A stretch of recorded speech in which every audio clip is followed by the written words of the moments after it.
ये जो डस्का का इलेक्शन है, सुबह 6 बजे तक रिटर्निंग ऑफिसर का ना पता चलना, माजरत है प्रिजाइडिंग ऑफिसरान का ना पता चलना, ये सारे मामलात, ये क्या कोई बहुत अनहोनी हो गई है सारे मामलात के हवाले से, या फिर वाकई ऐसा है कि इलेक्शन ये लेट होते हैं और इसी तरह से जो बक्से हैं डस्का में वो गायब भी हो जाते हैं? ये होगा क्या अब? इसका जो नतीजा बना है अभी तक का, क्या वो इलेक्शन कमीशन इस नताइज का ऐलान कर सकता है, या दोबारा से यहां इलेक्शन अनाउंस करना भी इलेक्शन कमीशन के ही इख्तियारात में है?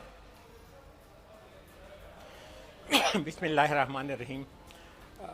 मुदस्सिर इकबाल, थोड़ा सा हम पीछे जाएं ताकि अवाम को याद दिलाएं कि इंतखाबात कैसे होते रहे हैं। ये अभी जब जो सिंध से बात हो रही थी पीपल्स पार्टी के नुमाइंदे की, तो मैं उन्हीं को याद दिला दूँ कि 13 के इलेक्शन में ज़फ़र लगारी साहब का बेटा था, शायद आमिर लगारी उसका नाम था, तीसरे दिन, इंतखाबात के तीसरे दिन इस्लामाबाद में आया और किसी तवज्जुद से मेरे तक पहुंचा कि जी ये हमारा रिज़ल्ट नहीं आउट हो रहा और हमारे मुकाबले में जो बंदा है वो बहुत पैसे वाला है। तो रिटर्निंग अफसर को मैंने फ़ोन किया, मैंने कहा कि यार 24 घंटे में रिज़ल्ट आना चाहिए था, 48 घंटे में आना चाहिए था, 72 घंटे हो गए, ये क्या चीज़ है जो आप कंपाइल नहीं कर सकते? और उसके बाद ये इनको मेरा शुक्रगुजार होना चाहिए कि इनका नुमाइंदा जो है वो जीत गया था। बात यह है कि पहले भी ये डिले होती रही है और बहुत ज़्यादा होती रही है। ये जो मैंने स्पेसिफिक मिसाल आपको दी है इसमें 72 घंटे की है, लेकिन मैं यहाँ पे ये चंद घंटों की जो डिले है उसको भी कंडोन नहीं करना चाहता। मैं इस पे आपको बताना चाहता हूँ कि कहाँ पे जिम्मेदारी इलेक्शन कमीशन की है और कहाँ पे जिम्मेदारी लोकल एडमिनिस्ट्रेशन की है। लोकल एडमिनिस्ट्रेशन ने इलेक्शन कमीशन को लॉ एंड ऑर्डर की सिचुएशन देनी होती है, और मैं हैरान हूँ कि जितने भी इंतखाबात, मुझे यार एक और याद आया कि सिंध ही में इंतखाबात हो रहे थे, तो वहाँ पे एक बंदे ने मुझे राब्ता किया कि जी यहाँ पे तो बहुत ज़ोर का और ताकत को सलाम है और उनके बगैर किसी को सांस नहीं ले सकते, वोट किसी को कैसे दे सकते हैं? तो मैंने कहा हम आपकी क्या मदद कर सकते हैं?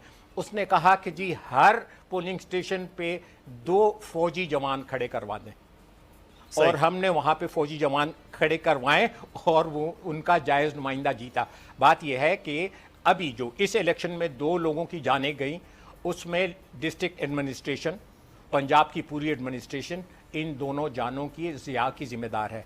और मैं ये कहता हूँ कि क्या इलेक्शन कमीशन ने, इसलिए कि हम जितने भी इंतखाबात कराते थे उसमें doubly ensure the safety of the lives of the voters, हम उसके लिए फ़ौज के जवानों को वहाँ पे वो इलेक्शन की सुपरविजन नहीं करते थे, वहाँ लॉ एंड ऑर्डर की सुपरविजन करते थे।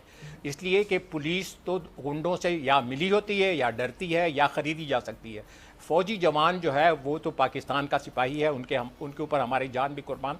बात यह है कि अगर इस तरह का इलेक्शन जनरल इलेक्शन हो, अब ये पूरे पाकिस्तान का इलेक्शन कमीशन भी और पूरे पाकिस्तान के एडमिनिस्ट्रेशन भी, और 75 का एक इलेक्शन हो रहा है एक कॉन्स्टिट्यूंसी का, और उसमें इतनी बुरी लॉ एंड ऑर्डर की सिचुएशन है, तो अगर ऐसे इसको हम 1100 हलकों पे तकसीम करें, पूरे पाकिस्तान में इलेक्शन हो, तो इसका मतलब है कि 2000 से ज़्यादा तो जाने गई, तो वो इंतखाबात क्या इंतखाबात सर? इसके मुकाबले में यहाँ पर 3 जो हैं वो हलकों में सिंध में हुए तो कदरे हालात बेहतर रहे, KPK में भी हुआ है हालात बेहतर रहे, कुछ थोड़ी बहुत वजीराबाद के अंदर भी लड़ाई झगड़ा हुआ हल्का फुल्का, लेकिन इस तरह की सूरत हाल नहीं हुई जो डस्का के अंदर हुई, क्योंकि बहुत ज़्यादा क्लोज मार्जिन की ये सीट थी, तो यहाँ पर भी सूरत हाल हुई है। लेकिन मैं एक छोटा सा आपसे ये सवाल यहाँ पर करना चाह रहा हूँ कि इस वक्त NA-75 के हवाले से क्या इलेक्शन कमीशन ये ऑर्डर दे सकता है कि दोबारा से इलेक्शन पूरे के पूरे हल्के में हो, या जिनका मसला है 20-23 पोलिंग स्टेशंस का सिर्फ उन्हीं में इलेक्शन हो?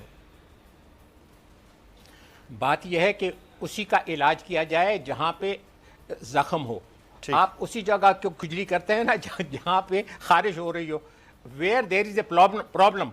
और उसके लिए ये एक इमरान खान ने एक बड़ा अच्छा रोल प्ले किया है कि उनके कहने से पहले ही उन्होंने कह दिया अपने जो कैंडिडेट है कि you should agree to the repoll. ऐसे कभी नहीं हुआ, आपने इसकी मिसाल बाकी लोगों में नहीं देखी होगी, और एक्चुअली वो इंटरेस्टेड है फेयर पोल में। सही, वो फेयर इलेक्शन अगर चाहता है तो इसका मतलब है कि he is confident enough to not only to regain the popularity but to win the. और अगर देखो लूज भी करते हैं सही। लेकिन उन्होंने एक मॉरल अथॉरिटी तो कायम कर दी कि जी हम दोबारा खेलने के लिए तैयार हैं। चले, अच्छा मैं इसमें बात करते हैं, कमीशन के पास इख्तियार है। सेनेट के इलेक्शन के हवाले से भी थोड़ी टाइम चल रहा है, तो मैं कह रहा हूँ सेनेट के इलेक्शन के हवाले से बात की जाए। ज्ञानचंद साहब उसी सेनेट का हिस्सा रहे हैं पिछले 6 साल। ज्ञानचंद साहब, ओपन बैलेट पे अब बात हो रही है सुप्रीम कोर्ट में, वकला तमाम सियासी जमातों के भी, अटॉर्नी जनरल भी वहाँ पे बात हो रही है, रोज़ की समात भी आप देख रहे हैं। सर, सेनेट का इलेक्शन है, आज नहीं तो कल किसी वक्त तो इसको होना है कि बेहतर तौर पर फ्री एंड फेयर हो। आप जानते हैं सेनेट इलेक्शन में जिस तरह से पैसा चलता है, तमाम सियासी जमातों में मुख्तलिफ लोग, चंद लोग जो हैं वो इस किस्म का अमल करते हैं। तो वो चंद लोगों से भी ये पाक हो जाए, साफ हो जाए कि सेनेट जो ऐवान बाला कहलाता है वहाँ पर ये चीज़ें हो जाएं। तो इसकी आप लोगों के सबसे पहले मांग थी पाकिस्तान पीपल्स पार्टी के चार्टर ऑफ डेमोक्रेसी में। अब अगर कुछ होने जा रहा है तो आप ही सबसे पहले पीछे हट गए हैं, नून लीग को भी साथ में पीछे हटा लिया है सर आपने।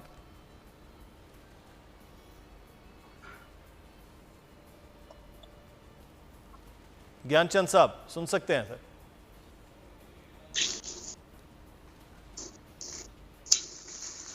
मैंने इस इशू पे बात करनी है। जी जी, अच्छा ज्ञानचंद साहब से दोबारा से रब्ता करते हैं। बिलाल गफार साहब मौजूद हैं। बिलाल साहब, सेनेट के इलेक्शन हो रहा है, अब यहाँ पर पाकिस्तान तहरीक इंसाफ ने जिनको टिकट दिया उनमें से तो एक के लिए तो कागजात नामजदगी मुस्तरद हो गया, दूसरे पे गिले शिकवे बहुत ज़्यादा हैं पाकिस्तान तहरीक इंसाफ के अपने ही सिंध के अंदर लोगों को। तो कहाँ तक कामयाबी के लिए आप मुतमईन हैं और कॉन्फिडेंट हैं कि आपके अपने ही लोग, आपके अपने ही जो कैंडिडेट्स हैं उनको वोट दे पाएंगे? देखें, जो हमारे जॉइंट अपोजिशन के नंबर्स हैं सिंध असेंबली में जी, उस हिसाब से जो सिंपल आप कैलकुलेशन करें तो हम जॉइंट अपोजिशन जो है वो 5 सीटें जीतने में कामयाब होंगे। 3 जनरल सीट, एक टेक्नोक्रेट और एक वुमेन सीट चाहिए। तो जहां तक आपने हमारे कैंडिडेट के जो पेपर की बात की तो वो हाई कोर्ट गए हैं और हम समझते हैं कि इंशाअल्लाह ताला हमें सिंध हाई कोर्ट से एक इंसाफ मिलेगा और हमारे कैंडिडेट्स के जो पेपर्स हैं वो रिस्टोर हो जाएंगे और वो इलेक्शन लड़ने के लिए अहल करार दी जाएंगे। हमारे पार्टी का जो भी डिसीजन है, जो हमारे कप्तान इमरान खान साहब ने जो डिसीजन किया है, तमाम एमपीएस ने उस डिसीजन को एक्सेप्ट किया है और आप देखेंगे कि हमारे जो उम्मीदवार हैं, जो हमारे ज्वाइंट कैंडिडेट्स हैं, वो सब इंशाल्लाह ताला आने वाले सेनेट इलेक्शंस में जीतेंगे।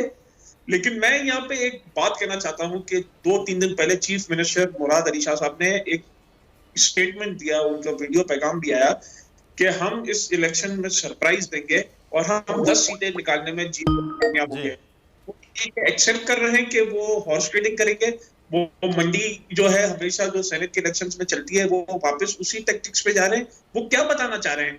और मुझे तो आज बड़ी हैरत होती है कि जो पीडीएम के जो अब तो सारे ज्वाइंट कैंडिडेट्स हैं, वो उधर जो आपके इस्लामाबाद के कैंडिडेट हैं यूसुफ रजा गिलानी, उनके प्रपोजल और सेकेंड ईयर जो है वो शायद खाकान अब्बासी है और यही नवाज शरीफ जो है वो यूसुफ रजा गिलानी को डिस्क्वालीफाई करने के लिए काला कोट पहन के सुप्रीम कोर्ट पहुंचे थे।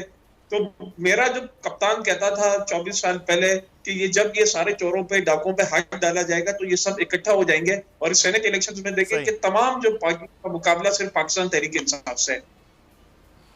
सही, बिल्कुल सही है। ये तो बहरहाल अब वो इकट्ठे हैं, तायद कुनिंदा, तजवीज़ कुनिंदा, 3 वज़ीर आज़म गए साबिक और तीनों वज़ीर आज़म में एक नून लीग और 2 पाकिस्तान पीपल्स पार्टी के थे। लेकिन पाकिस्तान पीपल्स पार्टी का वादा खुद ये था, ज्ञानचंद चाह रही है कि जो नवाज शरीफ उस वक्त काला कोट पहन के गए थे वो उस वक्त गलत थे या आज गलत है?